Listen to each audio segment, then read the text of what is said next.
ಈಗ ನಮ್ಮ ಶೋಭಾ ಶಶಿಕುಮಾರ್ ಅವ್ರನ್ನ ಮತ್ತು ನಮ್ಮ ಭಾಗವತರಾದ ಚಿನ್ಮಯ್ಯ ಅವ್ರನ್ನ ಇಬ್ಬರನ್ನೂ ಕೇಳಿಕೊಳ್ತಾ ಇದ್ದೀನಿ. ಈಗಷ್ಟೇ ಅವರು ಆ ಯೋಜನೆ ಮಾಡಿಕೊಂಡಿದ್ದಾರೆ. ಏನಂದರೆ, ಒಂದೆರಡು ಯಕ್ಷಗಾನದ ಹಾಡುಗಳಿಗೆ, ಯಕ್ಷಗಾನದ ಪದಗಳಿಗೆ ಹೇಗೆ ಅಭಿನಯ ಮಾಡಬಹುದು, ಅಂದರೆ ಸಾತ್ವಿಕ ಅಭಿನಯದ ವಿಸ್ತಾರವನ್ನು ಹೇಗೆ ತೋರಿಸಬಹುದು ಅಂತನ್ನುವುದು. ಮುಂದೆ 3 ಹಾಡುಗಳನ್ನು ನಾವು ಕಾಣಬಹುದು, ಕೇಳಬಹುದು. ಚಿನ್ಮಯವರು ಮತ್ತು ನಮ್ಮ ಮದ್ದಳೆಗಾರರು ದಯವಿಟ್ಟು ಬರಬೇಕು ಅಂತ ಪ್ರಾರ್ಥನೆ. ಶೋಭಾ ಅವರು ಬರಬೇಕು. ಮೊದಲಿಗೆ ಪ್ರಭಾವತಿಯ ಪ್ರವೇಶದ ಪದ್ಯ ಎಲ್ಲರಿಗೂ ಗೊತ್ತಿರುವಂಥದ್ದೇ, ಸತಿಶಿರೋಮಣಿ ಅಂತ. ಆ ಒಂದು ಪದ್ಯದ ಮೂಲಕವಾಗಿ ಪ್ರಭಾವತಿ ವಾಸಕ ಸಜ್ಜಿಕಾ ನಾಯಿಕೆಯಂತೆ ಕಾಣಿಸಿಕೊಳ್ತಾಳೆ. ಅಷ್ಟನಾಯಿಕೆಯರಲ್ಲಿ ಒಬ್ಬಳು ವಾಸಕ ಸಜ್ಜಿಕೆ.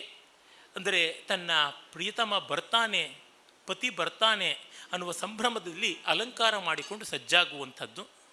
ಅದನ್ನು ಅವರು ಹಾಡ್ತಾರೆ, ಇವರು ಅಭಿನಯಿಸ್ತಾರೆ, ನೋಡ್ಬೋದು. ಯಕ್ಷಗಾನ ರಸಿಕರಿಗೆ ಇಷ್ಟಕ್ಕಿಂತ ಹೆಚ್ಚಾಗಿ ಹೇಳಬೇಕಾಗಿಲ್ಲ. ಅವ್ರು ಏನು ಮಾಡ್ತಾರೆ ಅನ್ನೋದು ಅವ್ರಿಗೂ ಗೊತ್ತಿಲ್ಲ. ಹಾಗಾಗಿ ಅವ್ರು ಮಾಡಿದ ಮೇಲಿಂದ ನಾನು ಅಥವಾ ಶೋಭಾ ಅವರೇನೆ ಹೇಳ್ತಾರೆ. ಧನ್ಯವಾದ, ನಮಸ್ಕಾರ. ನನ್ನ ಗೆಳೆಯರಾದ ಮಂಟಪರು, ಶ್ರೀಪಾದ ಗದ್ದೆಯವರು ಬಂದಿದ್ದಾರೆ, ಅವರಿಗೂ ಸ್ವಾಗತ, ಧನ್ಯವಾದ.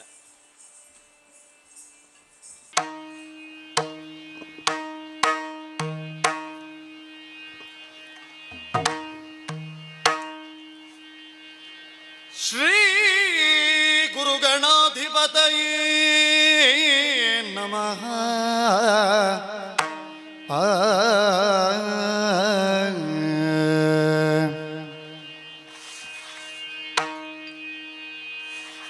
ಸುಂದರಾಂಗ ಸುಕಲಾಮಿತ ಶುಭ ಚರಣ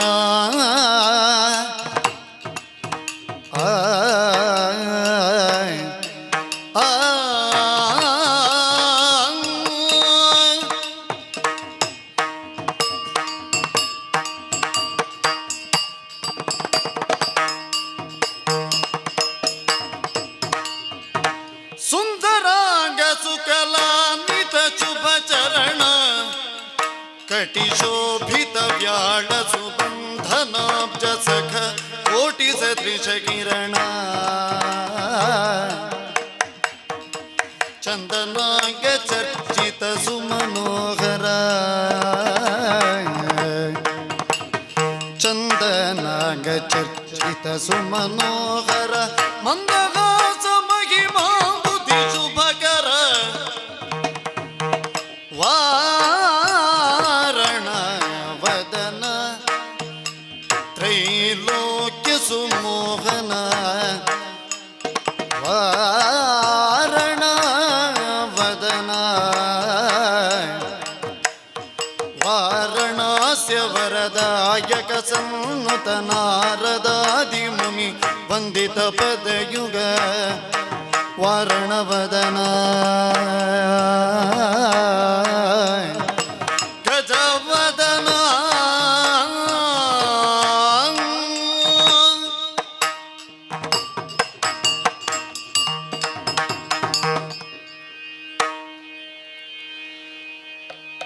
ಸತಿ ಶಿರೋಮಣಿ ಪ್ರಭಾವತಿ ಸೊಬಗಿನಲಿ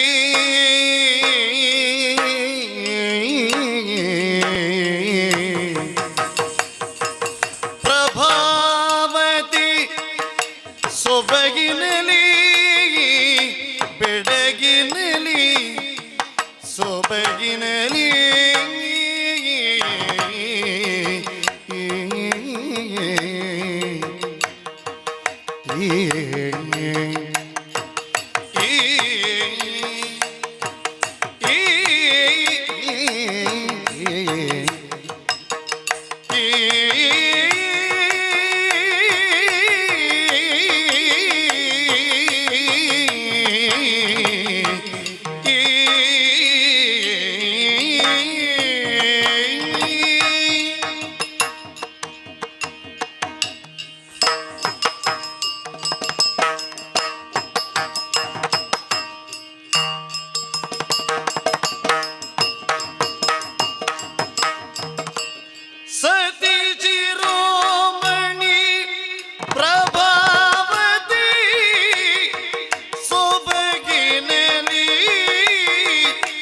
ಸೊಬಗಿನಲ್ಲಿ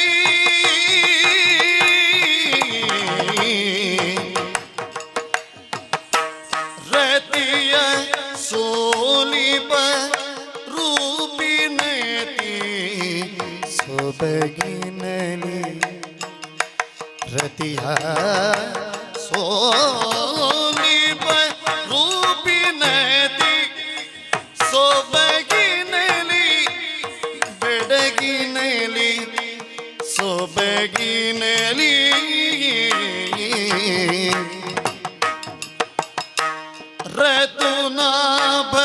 ರತುನಾಭರಣಗಳ ದ್ಯುತಿ ಬೆಳಗುತ್ತಲಿ ರತುನಾಭರಣಗಳ ದ್ಯುತಿ ಬೆಳಗುತ್ತಲಿ ಬೆಳಗುತ್ತಲಿ ಪ್ರತಿ ಮದ ಗಜದಂತೆ ಗತಿಯ ನಿಡುತ್ತಲಿ ಪ್ರತಿ ಮದ ಗಜದಂತೆ ಗತಿಯ ಇಡುತ್ತಲಿ ಪ್ರತಿ ಮದ ಗಜದಂತೆ ಗತಿಯ ನೀಡುತ್ತಲಿ ಪ್ರತಿ ಮದ ಗಜದಂತೆ ಗತಿಯ ನೀಡುತ್ತಲಿ ಸೊಬಗಿನಲ್ಲಿ ಬೆಡಗಿನಲ್ಲಿ ಸೊಬಗಿನಲ್ಲಿ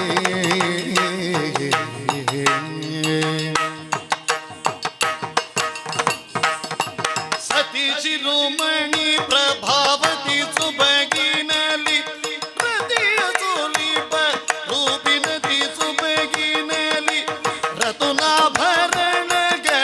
ದ್ಯುತಿ ಬೆಳಗುತ್ತಲಿ ಪ್ರತಿ ಮದ ಗಜದಂತೆ ಗತಿಯ ಇಡುತ್ತಲಿ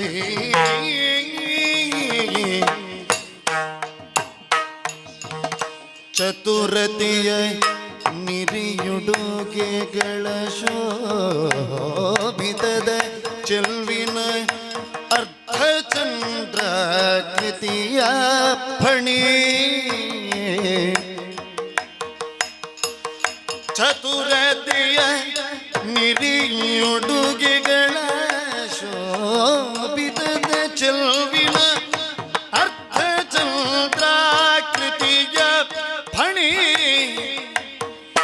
ಕಸ್ತೂರಿ ತಿಲಕ ಭ್ರೂಲತೆಯ ಮಾನಿನಿ ಕಸ್ತೂರಿ ತಿಲಕ ಭ್ರೂಲತೆಯ ಮಾನಿನಿ ಅತಿಗ ಋಷದಲ್ಲಿ ಪತಿಗೆ ಇದಿರಾಗುತ್ತಲಿ ಬಂದಳು ಹರುಷದಲ್ಲಿ ಪತಿಗೆ ಇದಿರಾಗುತ್ತಲಿ ಬಂದಳು ಪ್ರಭಾವತಿ ಪತಿಗೆ ಇದಿರಾಗುತ್ತಲಿ ಬಂದಳು ಬಂದಳು ಬಂದಳು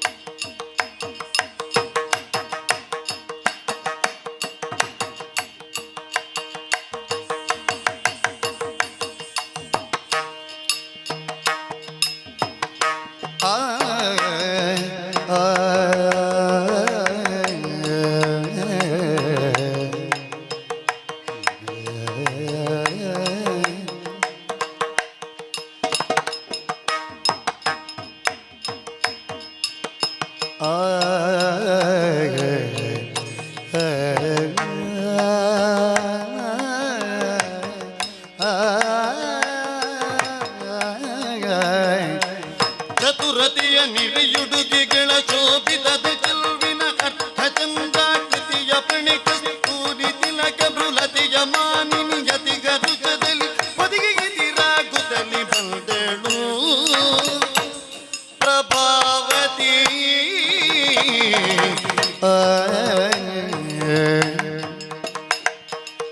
ಸತಿ ಶಿರೋಮಣಿ ಪ್ರಭಾವತಿ ಸೊಬಗಿನಲ್ಲಿ ರತಿಯ ಸುರಿಪ ರೂಪಿನಲಿ ಸೊಬಗಿನಲಿ ಬೆಡಗಿನಲಿ ಸೊಬಗಿನಲಿ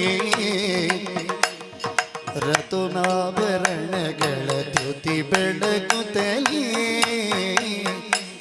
ರತುನಾಭರಣಗಳ ದ್ಯುತಿ ಬೆಳಗುತ್ತಲಿ ಪ್ರತಿಮದ ಗಜದಂತೆ ಗತಿಯ ನೀಡುತ್ತಲಿ ಪ್ರಭಾವತಿ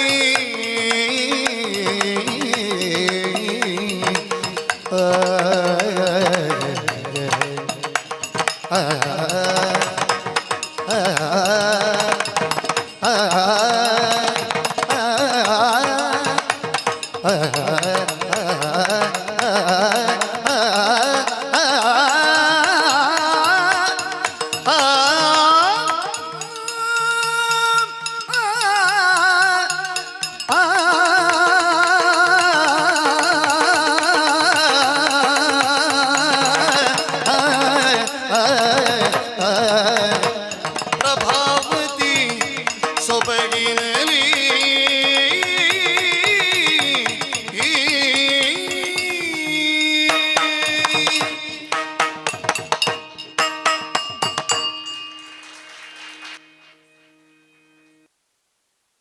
ಯಕ್ಷಗಾನವನ್ನು ನೋಡಿದ್ದವರಿಗೆ ಬಿಡತಿಗೆಯಲ್ಲೆಲ್ಲ ಮಾಡತಕ್ಕಂಥ ನೃತ್ಯ ಭಾಗ ಇಲ್ಲ ಅಂತ ಅನಿಸುತ್ತದೆ. ಅದು ಹೌದು.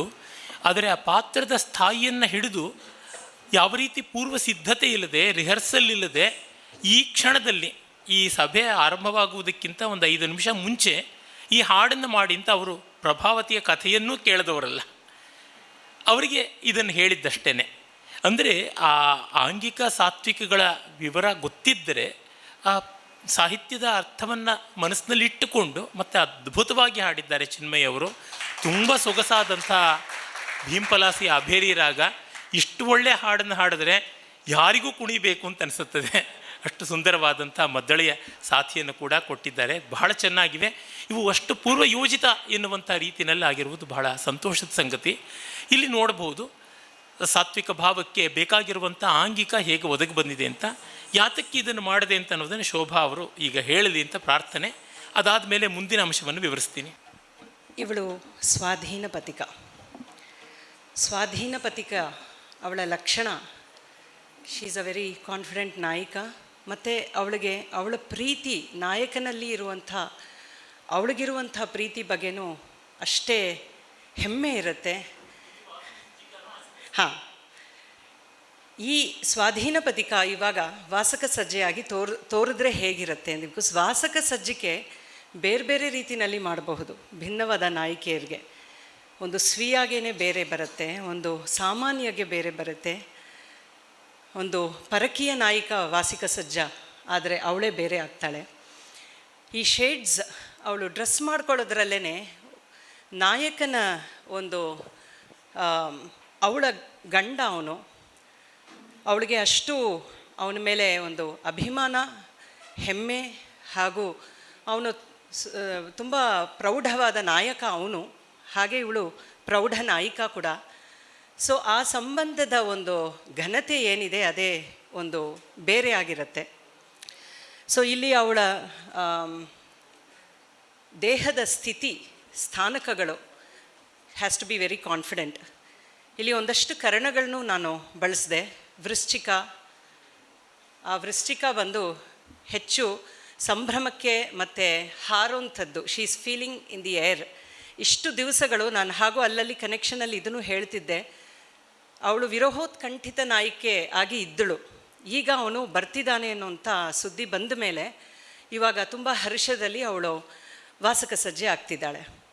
ಸೊ ಎಷ್ಟು ಕಾಲ ಕಾದೆ ನಾನು, ಎಷ್ಟು ಕಾಲ ನಾನು ವಿರಹದಲ್ಲಿದ್ದೆ, ಇವಾಗ ಸೂರ್ಯನ ಉದಯ ಆಗ್ತಿದೆ ನನ್ನಲ್ಲಿ ಅಂತ ಹೇಳಿ ಅವಳು ಸಂಭ್ರಮದಿಂದ ರೆಡಿ ಆಗ್ತಾಳೆ ಅಂತ. ಸೊ ಈ ಪೃಷ್ಠ ಸ್ವಸ್ತಿಕ ಇದು ಒಂದು ಕರ್ಣವೇರ್ ಅಂಗಲಾಲಿತ್ಯದ ಒಂದು ಆನಂದ ಮತ್ತು ಒಂದು ಆಸ್ವಾದನ ಸ್ವಯಂ ಇರುತ್ತೆ. ಸೊ ಇದು ನನಗೆ ಅನಿಸೋದು ಸ್ವಾಧೀನ ಪಥಿಕ ನಾಯಿಕಾಗಿ ತುಂಬ ಸೂಟ್ ಆಗುತ್ತೆ ಅಂತ. ಬಟ್ ಇದೊಂದು ಕರ್ಣ ಮಾಡಿಬಿಟ್ರೆ ನನ್ನ ದೇಹ ಇವತ್ತು ನನಗೆ ತುಂಬ ಒಂದು ಆತ್ಮಸಖಿ ಹಾಗೆ ತೋರ್ತಿದ್ದಾಳೆ ಅಂತ, ನನ್ನ ದೇಹ ನನಗೆ ಒದಗಿ ಬರ್ತಿದ್ದಾಳೆ. ಯಾಕೆ ಅಂದರೆ ಅವಳ ಹರುಷ ಕಾರಣ, ಅವಳ ಎಮೋಷನ್ ಅದರಿಂದ ಅವಳಿಗೆ ಹಾಗೆ ಅನಿಸ್ತಿದೆ ಅಂತ. ಸೊ ಈ ಹಸ್ತಕರಣಗಳು, ಇದು ನೆನ್ನೆನೂ ನಾನು ತೋರಿಸ್ಕೊಟ್ಟಿದ್ದೆ, ಆವೇಷ್ಟಿತ, ಉದ್ವೇಷ್ಟಿತ, ವ್ಯಾವರ್ತಿತ, ಪರಿವರ್ತಿತ ಅಂತ. ಈ ಹಸ್ತಕರಣಗಳು ನಮಗೆ ಆ ದೇಹದ ಈ ಹಸ್ತಗಳಿಗೆ ಒಂದು ಫ್ಲೆಕ್ಸಿಬಿಲಿಟಿ ತುಂಬ ಚೆನ್ನಾಗಿ ಕೊಡುತ್ತೆ. ಹಾಗೆ ವೃಶ್ಚಿಕಕರಣ ಅಂತ. ಸೊ ಸರ್ ಈಗಿನ ಹೇಳ್ತಿದ್ರು ವೃಶ್ಚಿಕ ಪಾದದ ಬಗ್ಗೆ. ಒಂಥರ ನಾನು I feel I in the air. ತುಂಬ ಖುಷಿಯಾದಾಗ ನಮ್ಗೆ ಹಂಗೆ ಅನಿಸತ್ತೆ. ಬಾಡಿ ಎಲ್ಲ ಒಂಥರ ಫೆದರ್ ಏರ್ತಾ ಇದ್ದೀವಿ, ದೇಹ ಎಲ್ಲ ಒಂದು ಏನು ಫೆದರ್ ಥರ ಅನಿಸತ್ತೆ, ವೆರಿ ಲೈಟ್ ಫೀಲಿಂಗ್ ಅಂತ.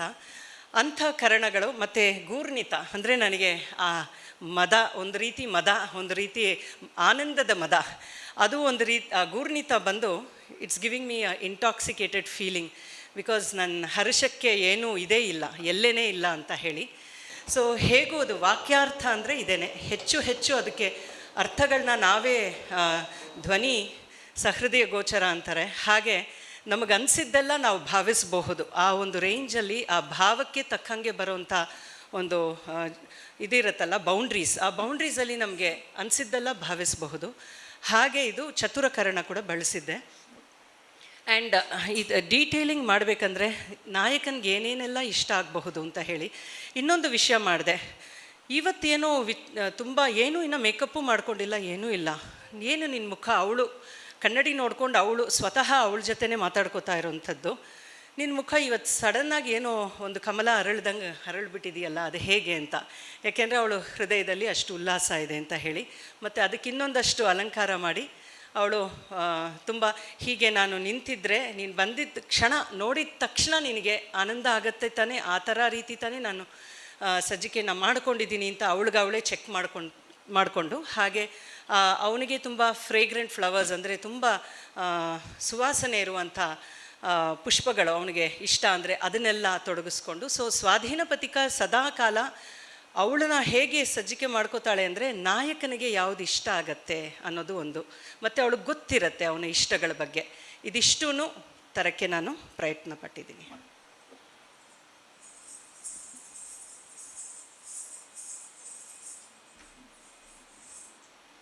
ಮುಂದಿನ ಹಾಡನ್ನು ಪಾರ್ಥಿಸುಬ್ಬನ ಪಂಚವಟಿಯಿಂದ ಎಲ್ಲರಿಗೂ ಗೊತ್ತಿರುವ ಪ್ರಸಿದ್ಧವಾದ ಆ ಹಾಡು ಪದ, ನೋಡಿ ನಿರ್ಮಲ ಜಲ ಸಮೀಪದಿ ಮಾಡಿಕೊಂಡರು ಪರ್ಣಶಾಲೆಯ ಅಂತ.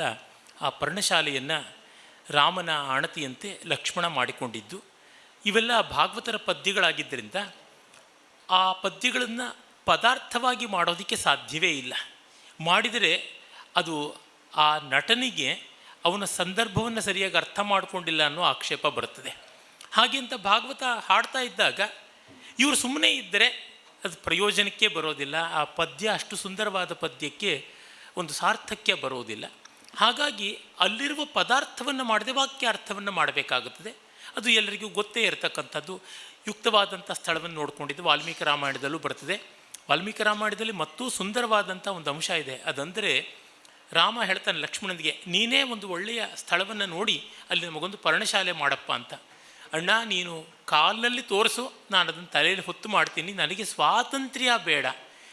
ನಾನು ಮನೆ ಕಟ್ತೀನಿ, ಆದರೆ ಯಾವ ಸ್ಥಳ ಆಗಬೇಕು, ಯಾವ ರೀತಿಯದಾಗಬೇಕು ಅಂತ ಹೇಳುವಂಥ ಆರ್ಡರ್ ಕೊಡು, ಮಾಡ್ತೀನಿ.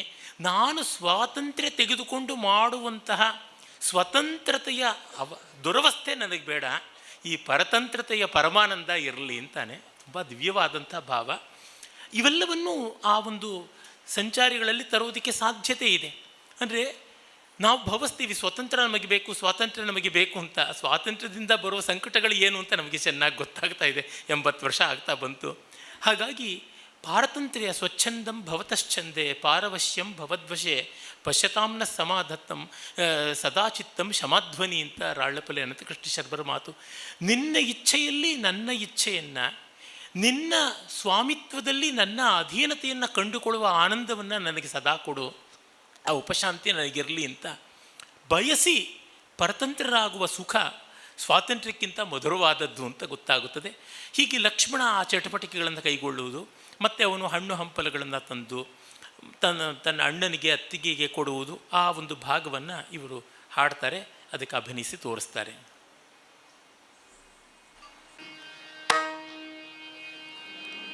ನೋಡಿ ನಿರ್ಮಲ ಜಲ ಸಮೀಪದಿ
ವನದೊಳತಿ ಸುಖದಿಂದ ಕಳೆದರು ದಿನವ ಕೆಲವು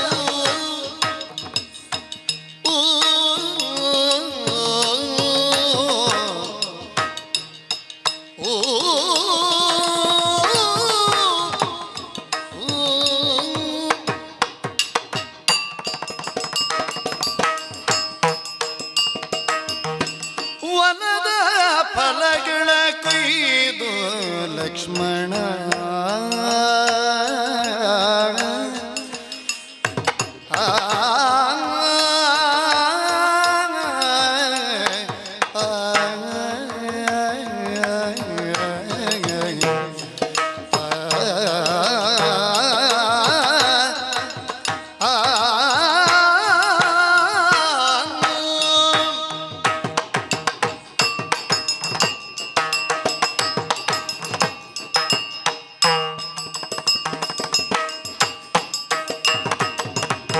ವನದ ಫಲಗಳ ಕೊಯ್ದು ಲಕ್ಷ್ಮಣ ದಿನ ದಿನದಿ ತಂದು ಕೊಡುವನು ಲಕ್ಷ್ಮಣ ದಿನ ದಿನದಿ ತಂದು ಕೊಡುವನು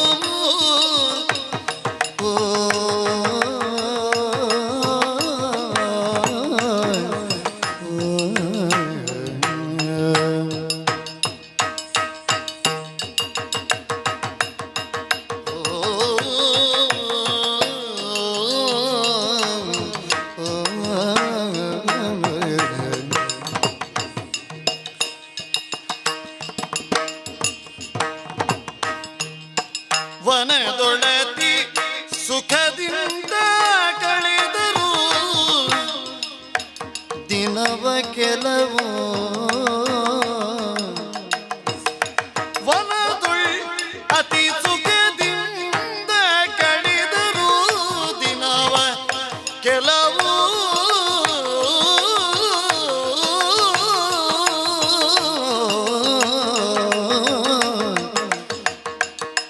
ವನದ ಫಲಗಳ ಕೊಯ್ದು ಲಕ್ಷ್ಮಣ ದಿನ ದಿನದಿದ ತಂದು ಕೊಡುವನು ವನದೊಳತಿ ಸುಖದಿಂದ ಕೆಳೆದರು ದಿನವ ಕೆಲವು ವನದೊಳತಿ ಸುಖದಿಂದ ಕಳೆದರು ದಿನವ ಕೆಲವು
ಮೂಲ ವಾಲ್ಮೀಕಿ ರಾಮಾಯಣದಲ್ಲಿ ಒಂದು ಮಾತು ಬರುತ್ತೆ, ರಾಮ ಲಕ್ಷ್ಮಣ ಹಾಗೆ ಪರ್ಣಶಾಲೆಯನ್ನೆಲ್ಲ ಕಟ್ಟಿ ವಾಸ್ತು ಪೂಜೆ ವಾಸ್ತೋಷ್ಪತಿ ಬಲಿ ಎಲ್ಲವನ್ನ ಮಾಡ್ತಾನೆ. ಅದೆಲ್ಲ ವಿಧಿವತ್ತಾಗಿ ರಾಮ ಮಾಡಿಸ್ತಾ ಇದ್ದ ಅಂತ ವಾಲ್ಮೀಕಿ ಮಹರ್ಷಿಗಳು ಬರೀತಾರೆ. ಆಗ ರಾಮ ಹೇಳ್ತಾನೆ, ನನಗೆ ತಂದೆ ಇಲ್ಲ ಅನ್ನುವ ಕೊರತೆಯನ್ನು ನೀನು ಕಳೆದು ಬಿಟ್ಟಿದ್ದೀಯಾ ಅಂತ. ತಮ್ಮನಿಗೆ ಅಣ್ಣ, ತಂದೆಯ ಸ್ಥಾನದಲ್ಲಿ ನೀನಿದ್ದೀನಿ ಅಂತ ಹೇಳುವ ಭಾವ ತುಂಬ ಚೆನ್ನಾಗಿದೆ. ನಮ್ಮ ಶೋಭಾ ಅವರು ರಾಮಾಯಣದ ಭಾಗ ಓದಿಲ್ಲ, ಆದರೆ ಅವರು ಮಾಡಿದಾಗ ಅದು ಬಂದಿತ್ತು. ಆ ಹಣ್ಣನ್ನು ತಂದು ಕೊಟ್ಟು ನನ್ನ ಹಣೆ ಬರಹದ ಭಾಗ್ಯ ನೋಡು, ನೀನು ಎಂಥ ತಮ್ಮ ನನಗೆ ಹುಟ್ಟುಬಿಟ್ಟೆ ಎನ್ನುವಾಗ ಅದೇ ಇರತಕ್ಕಂಥದ್ದಂದರೆ, ಆ ಸತ್ವ ಚೆನ್ನಾಗಿ ಮೈಗೂಡಿ ಬಂದಾಗ ಮೂಲ ವಾಲ್ಮೀಕಿ ರಾಮಾಯಣನ ಓದಿಲ್ಲ. ವಾಲ್ಮೀಕಿ ರಾಮಾಯಣದಲ್ಲಿ ಸಾಮಾನ್ಯ ರಾಮಕಥೆ ಗೊತ್ತಿದ್ದವ್ರಿಗೂ ಈ ವಿವರ ಗೊತ್ತಿರೋಲ್ಲ. ಯಾಕೆಂದರೆ 24,000 ಶ್ಲೋಕಗಳಲ್ಲಿ ಎಲ್ಲಿಯೂ ಅದೊಂದು ಸಾಲು ಇರುತ್ತದೆ. ಮತ್ತು ಹೇಳ್ತಾನೆ, ಪ್ರಭೋ ಅನ್ನುವ ಮಾತನ್ನು ರಾಮ ಬಳಸ್ತಾನೆ. ಪ್ರಭುವೇ, ನನ್ನ ತಮ್ಮನಾದ ಪ್ರಭುವೇ, ನನಗೆಂಥ ಸೌಖ್ಯವನ್ನು ಕೊಟ್ಟಿದ್ದೀಯ, ಎಷ್ಟು ಚೆನ್ನಾಗಿ ನನ್ನನ್ನು ಪರಿಪಾಲಿಸ್ತಾ ಇದೀಯಾ ಅಂತ. ಇದು ಸತ್ವೋನ್ನತಿ ಬಂದಾಗ, ಪಾತ್ರದ ಸ್ವಭಾವವನ್ನು ಗಮನದಲ್ಲಿ ಇಟ್ಟುಕೊಂಡಾಗ ಮೂಲ ಕವಿಯ ಭಾವ ನಮಗೆ ಗೊತ್ತಿಲ್ಲದೇನೆ ಅದೇ ಶಬ್ದಗಳಲ್ಲದೇ ಇರಬಹುದು, ಆ ಭಾವವಾಗಿ ಬಂದುಬಿಟ್ಟಿರುತ್ತೆ ಅಂತ ಅನಿಸುತ್ತೆ. ಇದು ಸಾತ್ವಿಕಾಭಿನಯದ ವಿಶೇಷ ಅಂತ ನನಗನ್ನಿಸುತ್ತದೆ. ಹಾಗಾಗಿ ಒಂದು ಮಹಾಪ್ರತಿಭೆ ಯಾವ ರೀತಿ ಸ್ಪಂದಿಸುತ್ತದೆ ಆ ಪಾತ್ರಕ್ಕೆ, ಆ ಸನ್ನಿವೇಶಕ್ಕೆ ಅನ್ನೋದು ಸಾಮಾನ್ಯವಾದ ಅರ್ಥ ನಮಗೆ ಗೊತ್ತಿದ್ದು, ಆ ಶ್ರುತಿಗೆ ನಾವು ನಮ್ಮನ್ನು ಒಡಗೂಡಿಸಿಕೊಂಡು ಬಿಟ್ಟರೆ ಅಲ್ಲಿರುವ ಸ್ವರಗಳ ಅನುರಣನ ಇಲ್ಲಿ ತಾನಾಗಿ ಬಂದುಬಿಟ್ಟಿರುತ್ತೆ ಅಂತ ಅನ್ನೋದು ಸಾತ್ವಿಕಾಭಿನಯದ ಮತ್ತೊಂದು ವಿಶೇಷವಾದ ಅಂಶ ಅಂತ ಅನಿಸುತ್ತದೆ. ಆ ಥರದಕ್ಕೆ ನೂರಾರು ಉದಾಹರಣೆಗಳನ್ನು ಕೊಡಬಹುದು. ಆದರೆ ಒಂದು ಮಹಾಪ್ರತಿಭೆಗೆ ಕಾಣಿಸಿದ್ದು ಅದಕ್ಕೆ ಸಮರ್ಪಿತವಾದ ಮತ್ತೊಂದು ಪ್ರತಿಭೆಗೂ ಕಾಣುತ್ತದೆ ಅಂತ. ಇದು ಮತ್ತು ನಮ್ಮ ಪರಂಪರೆಯ ಬಲ ಕೂಡ ಅಲ್ಲಿಯೇ ಇದೆ. ಅವಿಚ್ಛಿನ್ನ ಪರಂಪರೆಯ ಶಕ್ತಿನೇ ಇದು ಅಂತ ಕೂಡ ಗೊತ್ತಾಗುತ್ತದೆ. ಅದಕ್ಕೆ ನಾವು ಆ ಶ್ರುತಿಯನ್ನು ಸದಾ ಮೈಯಲ್ಲಿ ಇಟ್ಕೊಂಡಿರಬೇಕು. ಸಾತ್ವಿಕಾಭಿನಯದ ಒಂದು ಮುಖ್ಯ ಅರ್ಹತೆ ಕೂಡ ಅಂತ ಗೊತ್ತಾಗುತ್ತದೆ. ಮತ್ತು ಅಲ್ಲಿ ನೋಡಬಹುದು, ಆ ಪರ್ಣಶಾಲೆ ಮಾಡಿ ಬಂದ ಮೇಲೆ ಆ ಪರ್ಣಶಾಲೆ ಅಲ್ಲಿ ಇದೆ ಎನ್ನುವ ಭಾವವನ್ನು ಅವರು ತರೋದಕ್ಕೆ ಒಳಗೆ ಹೊರಗೆ ಬರುವಾಗಲೂ ಕೂಡ ತಲೆ ತಗ್ಗಿಸಿ ಬಂದು ಹೋಗುವುದು ಮಾಡ್ತಾಯಿದ್ರು.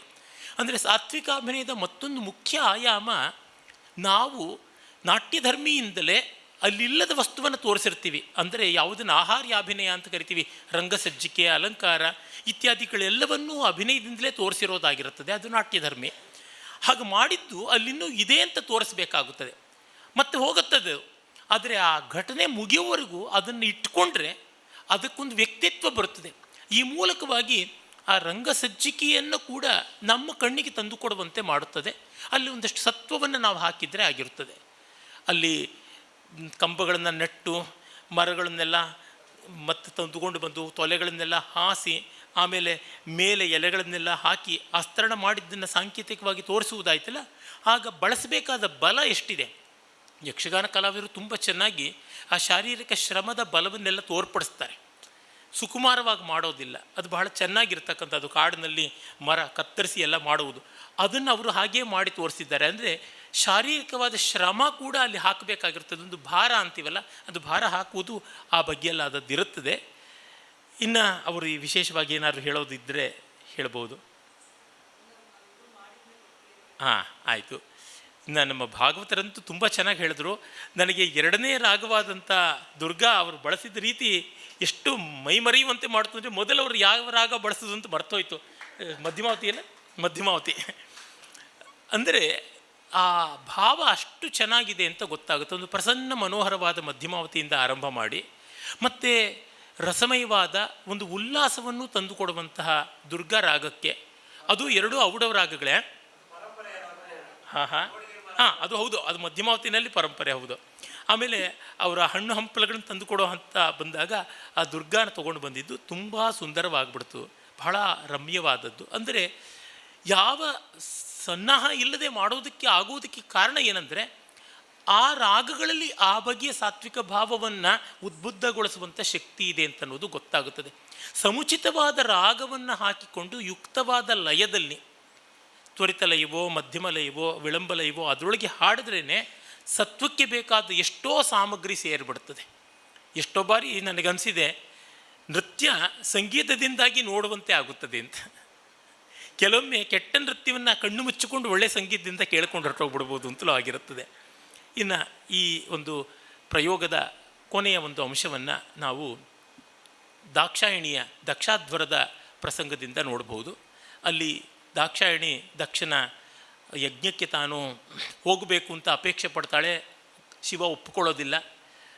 ಆಗ ಶಿವನನ್ನು ಲಾಲಿಸೋಕ್ಕೆ ನೋಡ್ತಾಳೆ, ಅನುನಯಿಸೋಕ್ಕೆ ನೋಡ್ತಾಳೆ. ಅವನು ಮುನಿಸ್ಕೊಳ್ತಾನೆ ಅಂತ ಅವಳು ಮುನಿಸ್ಕೋತಾಳೆ. ಆದರೂ ಅವನು ಯಾವುದಕ್ಕೂ ಸ್ಪಂದಿಸೋದಿಲ್ಲ.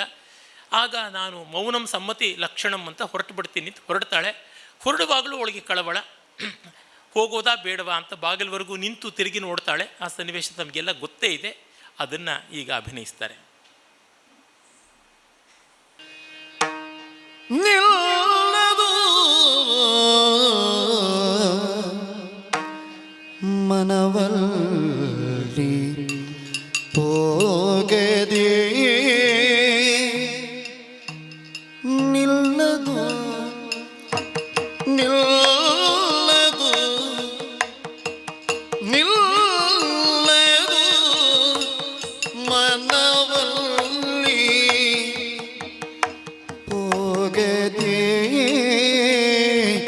ಅಲ್ಲಿ ಹೋಗದೆ ಮನ ನಿಲ್ಲದು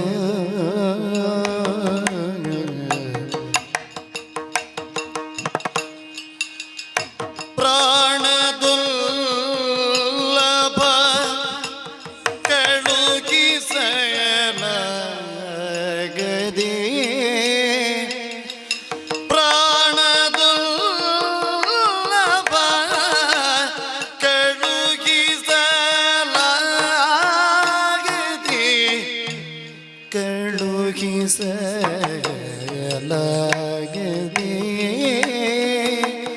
ಮನ ನಿಲ್ಲದು ಅಲ್ಲಿ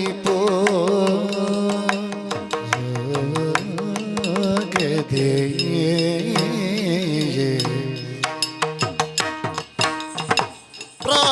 ಪ್ರಾಣದುಲ್ಲಭ ಕಳುಗಿಸಲಾಗದೆ ನಿಲ್ಲದು ಮನವಲ್ಲಿ ಹೋಗದೆ ಪ್ರಾಣದುಲ್ಲಭ ಕಳುಗಿಸಲಾಗದೆ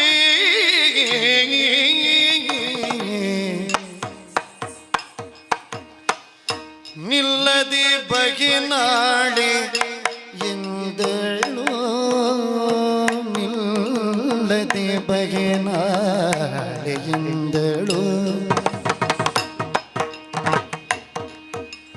ನಿಲ್ಲದೆ ಬಗೆನಾಳೆ ಎಂದಳು ಪತಿಗಲ್ಲವ ಪಿಡಿದು ಮುತ್ತಿಸಿದಳು ಪತಿಗಲ್ಲವ ಪಿಡಿದು ಪತಿಗಲ್ಲವ ಪಿಡಿದು ಮುತ್ತಿಸಿದಳು ಮುತ್ತಿಸಿದಳು ನಿಲ್ಲದೆ ಬಗೆನಾಳೆ ಎಂದಳು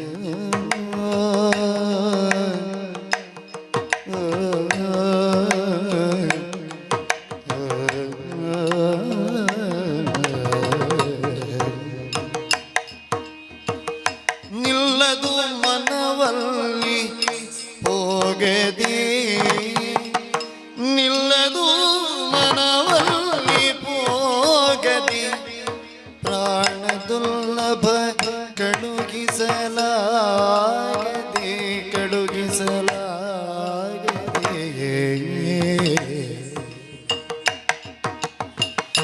ನಿಲ್ಲದೆ ಬಗೆ ನಾಳೆ ಎಲ್ದಳು ನಿಲ್ಲದೆ ಬಗೆ ನಾಳೆ ಎಲ್ದಳು ಪತಿಗಲ್ಲವ ಪಿಡಿದು ಮುತ್ತಿಸಿದಳು ಪತಿಗಲ್ಲವ ಪಿಡಿದು ಮುತ್ತಿಸಿದಳು ಪತಿಗಲ್ಲವ ಪಿಡಿದು ಮುತ್ತಿಸಿದಳು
ವಲ್ಲಭ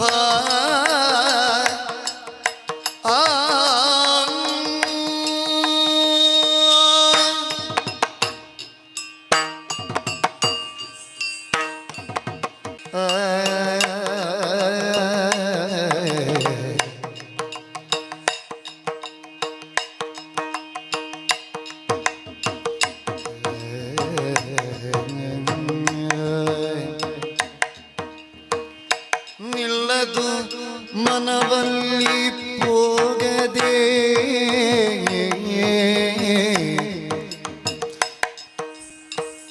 ಪ್ರಾಣದುಲ್ಲಭ ಕಳುಹಿಸಲಾಗದೆ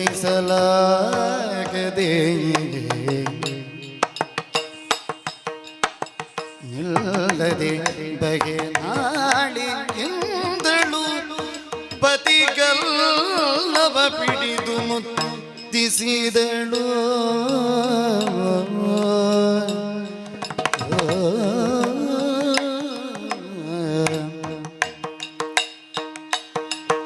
ನಿಲ್ಲದೆ ಬಗೆ ನಾಳಿಯಿಂದಳು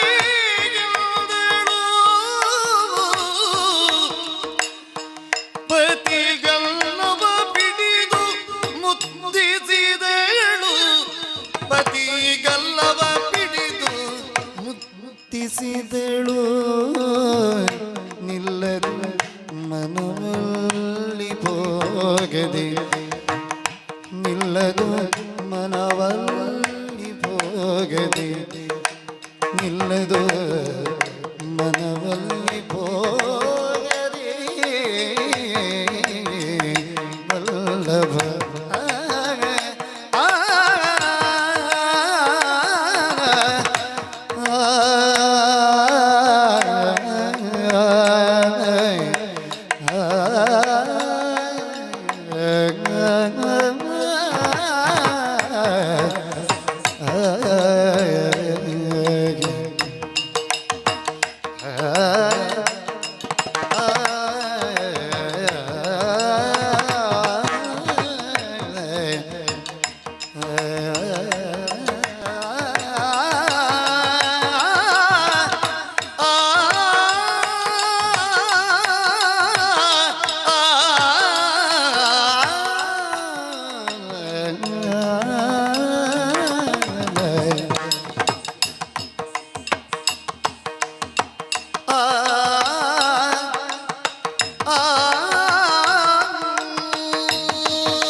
ನೃತ್ಯ ಪದ್ಧತಿಯಲ್ಲಿ ಏಕಹಾರ್ಯ ಆಗಿದ್ದರಿಂದ, ಏಕಹಾರ್ಯ ಅಂದರೆ ಒಬ್ಬರೇ ಎಲ್ಲವನ್ನೂ ನಿರ್ವಾಹ ಮಾಡ್ತಕ್ಕಂಥದ್ದು.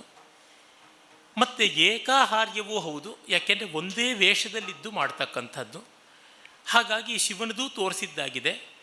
ಮುದ್ದಿಸೋಕ್ಕೆ ಹೋಗೋದ್ರೊಳಗೆ ಕೈ ನಡುಗ್ತಾ ಇದ್ದಾಗ ಆ ಕೈ ನಡುಗದೆ ಹಿಡ್ಕೊಳ್ಳುವಂಥದ್ದು, ಇವು ಸಾತ್ವಿಕಾಭಿನಯದ ಸ್ವಾರಸ್ಯದಲ್ಲಿ ಬರ್ತಕ್ಕಂಥದ್ದು. ಮತ್ತು ಶಿವನಿಗೂ ಆ ಚುಂಬನ ಕೊಟ್ಟಿದ್ದು ಗೊತ್ತಾಗಿದೆ, ಇವಳಿಗೆ ಕೊಟ್ಟಿದ್ದು ಗೊತ್ತಾಗಿಲ್ಲ. ಅವರು ಮಾಡುವಾಗ ಪಾರ್ವತಿ ಚುಂಬಿಸಿದ್ದನ್ನು ತೋರಿಸಲಿಲ್ಲ, ಶಿವ ಚುಂಬನ ಪಡೆದದ್ದು ತೋರಿಸಿದ್ರು. ಅಂದರೆ ಅವಳಿಗೆ ಆ ಕಾತರತೆಯಲ್ಲಿ ಕೊಟ್ಟಿದ್ದು ಗೊತ್ತಾಗಲಿಲ್ಲ, ಶಿವನಿಗೆ ಗೊತ್ತಾಗಿದೆ. ಅದರಿಂದ ವಿಚಲಿತನಾದರೂ ಅವನ ಗಟ್ಟಿ ನಿರ್ಧಾರಕ್ಕೆ ಮತ್ತೆ ವಾಪಸ್ ಬಂದಿದ್ದಾನೆ. ಇಲ್ಲಿ ಈ ವ್ಯಭಿಚಾರಿ ಭಾವಗಳನ್ನು ನಾವು ನೋಡ್ತೀವಿ. ಆ ಧೃತಿ ಅಂತ ಅನ್ನೋದು ಗಟ್ಟಿಯಾಗಿ ನಿಲ್ಲುವುದು ಅಂತ ಒಂದು ವ್ಯಭಿಚಾರಿ ಭಾವ. ಆ ಧೃತಿ ಅನ್ನುವಂಥದ್ದಕ್ಕೆ ಮತ್ತೆ ಒಂದು ಕ್ಷೋಭೆ ಬಂದಿದೆ, ಒಂದು ಹೊಯ್ದಾಟ ಬಂದಿದೆಯಲ್ಲ, ಇದು ಈ ರೀತಿಯಾದ ವ್ಯಭಿಚಾರಿ ಭಾವಗಳನ್ನು ತಂದು ತೋರಿಸುವಂಥದ್ದು ಸಾತ್ವಿಕಾಭಿನಯಕ್ಕೆ ಸ್ವಾರಸ್ಯ ಬರ್ತದೆ. ಅಂದರೆ ಒಂದು ಶಬ್ದ ಅಷ್ಟೇ ಇರೋದು, ಪತಿಗಲ್ಲವ ಪಿಡಿದು ಮುದ್ದಿಸಿದಳು, ಒಂದು ವಾಕ್ಯ ಇದೆ. ಅದನ್ನು ಯಾವ ರೀತಿಯಲ್ಲಿ ಬೇಕಾದ್ರೂ ಮಾಡ್ಬೋದು. 10 ರೀತಿ ಉಂಟು. ಕಲೆಯ ಸ್ವಾರಸ್ಯ ಏನಂದರೆ ಇದೊಂದೇ ಸರಿ ಅಂತಿಲ್ಲ, 10 ಸರಿಗಳಿವೆ. ಕಲಾವಿದ ತನಗೊಂದು ಸರಿನ ತೆಗೆದುಕೊಂಡು ಮಾಡ್ತಾನೆ, ಅದು ಆ ಸಹೃದಯರಿಗೂ ಅದು ಸರಿ ಅಂತ ಅನ್ನಿಸ್ಬೇಕು, ಆಗ ಔಚಿತ್ಯ ಬಂತು.